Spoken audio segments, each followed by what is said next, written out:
qu'on la déguise comme on voudra. Dans la plupart des cas, la cause réelle du doute et du scepticisme, c'est l'amour du péché. Les enseignements, les avertissements de la parole de Dieu ne sont pas agréables au cœur orgueilleux et pervers. Et ceux qui ont de la répugnance à se conformer à ses exigences sont vite prêts à mettre en doute son autorité.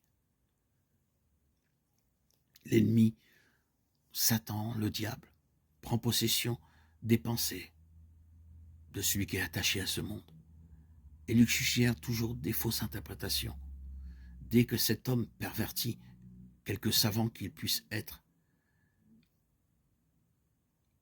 appâté par les désirs de ce monde, amorcé par le péché et les convoitises,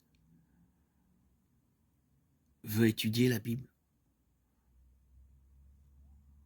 il perdra le désir d'être en harmonie avec elle, soit par ses paroles, soit par ses actes. Il comprendra les Écritures d'une manière erronée et il y sera condamné.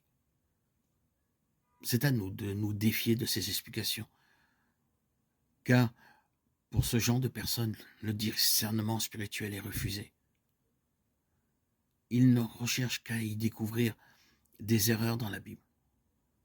Leur vision faussée, due à leur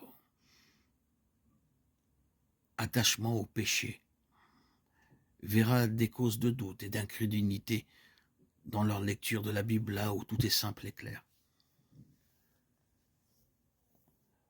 Pour parvenir à la connaissance de la vérité, il faut de toute évidence avoir un désir sincère de la connaître et un cœur disposé à s'y conformer. Et bien sûr, être en harmonie, en communion avec le Saint-Esprit. Il nous faut bien sûr prier pour pouvoir discerner les vérités, les enseignements que la Bible veut nous apporter. Ceux qui entreprennent l'étude de la Bible dans ses sentiments nobles trouveront des preuves évidentes et nombreuses de son inspiration divine et saisiront alors ces vérités qui les rendront sages à salut.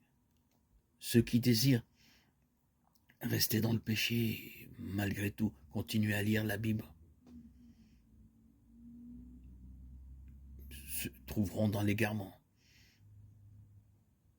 Jésus a dit, si quelqu'un veut faire la volonté de Dieu, il saura si ma doctrine est de Dieu ou si je parle de mon chef. Jean 7, 17. Au lieu de douter de ce que vous ne comprenez pas ou de discuter, suivez donc la lumière qui brille déjà sur votre sentier et vous recevrez davantage.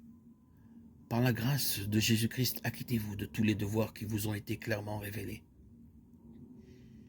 Et vous serez mis à même de comprendre et d'accomplir ceux qui sont actuellement pour vous un sujet de perplexité. Étudiez donc la Bible.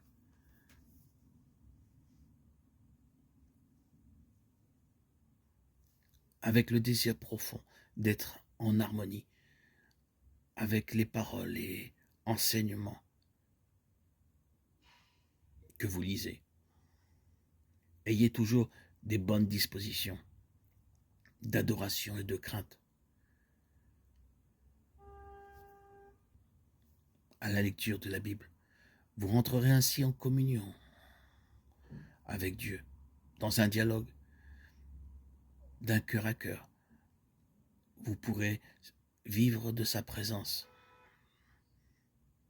puissante que la Bible vous communiquera au fur et à mesure que vous l'étudierez jour après jour, quotidiennement. Semaine après semaine, mois après mois, la Bible vous transformera, vous mettra en relation avec le Seigneur.